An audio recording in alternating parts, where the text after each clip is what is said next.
Cherpulassery cooperative urban ബാങ്കിന് 2025-26 സാമ്പത്തിക വർഷത്തിൽ 2,37,00,000 രൂപയുടെ അറ്റാദായം ലഭിച്ചതായി ബാങ്ക് ഭരണസമിതി.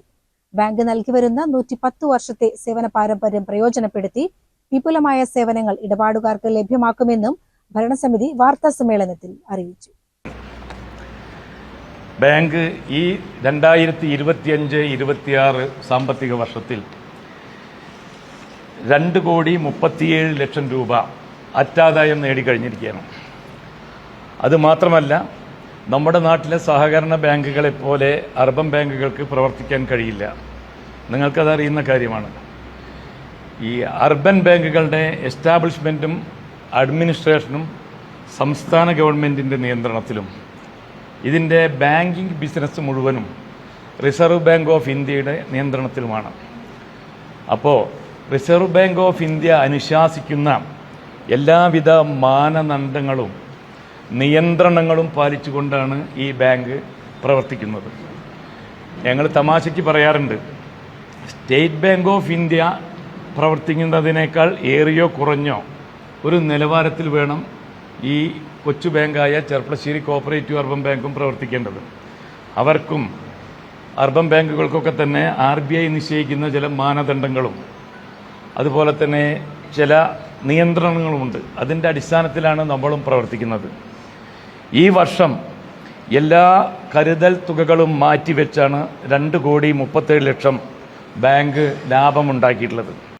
മുൻവർഷത്തെ നെറ്റ് NPA 13.67% നിന്ന് 5.85% കുറയ്ക്കാൻ ബാങ്കിന് സാധിച്ചു. ഈ സാമ്പത്തിക വർഷത്തിൽ നിക്ഷേപങ്ങളിൽ 12%-ന്റെയും വായ്പകളിൽ 12.14%-ന്റെയും വളർച്ചയാണ് രേഖപ്പെടുത്തിയത്. ബാങ്കിന്റെ മൊത്തം നിക്ഷേപം 289 കോടി രൂപയായും വായ്പകൾ 230 കോടി രൂപയായും ഉയർന്നിരുന്നു. വിവിധ ബാങ്കിംഗ് ഇടപാടുകൾ വഴി ഗവൺമെന്റിലേക്ക് ലഭിക്കേണ്ട തുകയിൽ നിന്നും 90 കോടി രൂപ ബാങ്ക് അധികമായി സമാഹരിച്ചു.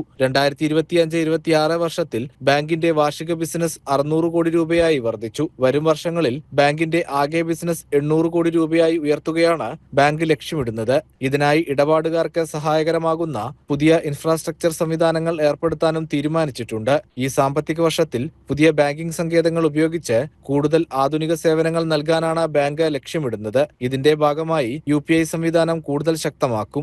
ബാങ്ക് നൽകി വരുന്ന 110 വർഷത്തെ സേവന പാരമ്പര്യം പ്രയോജനപ്പെടുത്തി വിപുലമായ സേവനങ്ങൾ ഇടപാടുകാർക്ക് ലഭ്യമാക്കും. ബാങ്കിന്റെ പുതിയ ശാഖകൾ ആരംഭിക്കുന്നതിനും അയൽ പ്രദേശങ്ങളിലേക്ക് പ്രവർത്തനം വ്യാപിപ്പിക്കുന്നതിനും കൂടുതൽ കെട്ടിടങ്ങൾ അടക്കമുള്ള സൗകര്യങ്ങൾ കൊണ്ടുവരുന്നതിനും ബാങ്ക് ശ്രമിക്കുന്നുണ്ട്. അതുപോലെ തന്നെ ബാങ്കിന്റെ ഏരിയ ഓഫ് ഓപ്പറേഷൻ നിലവിലുള്ള ഒരു മുനിസിപ്പാലിറ്റിയും 4 ഗ്രാമപഞ്ചായത്തിലും പുറമെ സമീപസ്ഥ പ്രദേശങ്ങളിലെ കൂടി വ്യാപിക്കുന്നതിന് വേണ്ടിയിട്ടുള്ള ചില പദ്ധതികളും ഞങ്ങൾ ഉദ്ദേശിക്കുന്നുണ്ട്. അതുപോലെ തന്നെ ബാങ്കിന് ATM കൗണ്ടറുകൾ ഇടുന്നതിനും അതുപോലെ തന്നെ വളരെ നല്ല രൂപത്തിലുള്ള ഒരു UPI ആപ്ലിക്കേഷൻ, അപ്പോൾ ഞങ്ങളൊരു മൊബൈൽ ബാങ്കിങ് ആപ്ലിക്കേഷൻ ഉണ്ട്. ഇനി UPI കൂടി അതിന് ഒരു മാസത്തിൻ്റെ ഉള്ളിൽ അതിൽ UPI സംവിധാനം കൂടി വരുന്നതോടുകൂടി ബാങ്കിലെ ഇടപാടുകാർക്ക് അവരുടെ വീട്ടിൽ നിന്ന് തന്നെ അവരുടെ ബാങ്കിങ് ആവശ്യങ്ങൾ നിർവഹിക്കുന്നതിനുള്ള സൗകര്യം ഉണ്ടാക്കാൻ കഴിയും. മാത്രമല്ല, നിഷ്ക്രിയ ആസ്തി പരമാവധി കുറച്ചുകൊണ്ട് അതുപോലെ തന്നെ ക്രാർ പരമാവധി കൂട്ടിക്കൊണ്ടുള്ള ഒരു ബാങ്കിങ് പോളിസിയാണ് ഞങ്ങൾ ഉദ്ദേശിക്കുന്നത്. സമീപകാലത്തായിട്ട് ഇപ്പോൾ ഈ സാമൂഹ്യ സുരക്ഷാ പെൻഷനുകൾ ബാങ്കിലേക്ക് മാറ്റുന്ന ഒരു ഉത്തരവ് നമ്മുടെ സംസ്ഥാന സർക്കാർ ഇറക്കിയിട്ടുണ്ട്. വാർത്താ സമ്മേളനത്തിൽ bank president advocate M. Mohandas, vice president M. Prabhakaran, managing director Jose K Peter, general manager VC Unnikrishnan, മറ്റ് ഭരണസമിതി അംഗങ്ങൾ എന്നിവർ പങ്കെടുത്തു. CCN ചെർപ്പുളശ്ശേരി.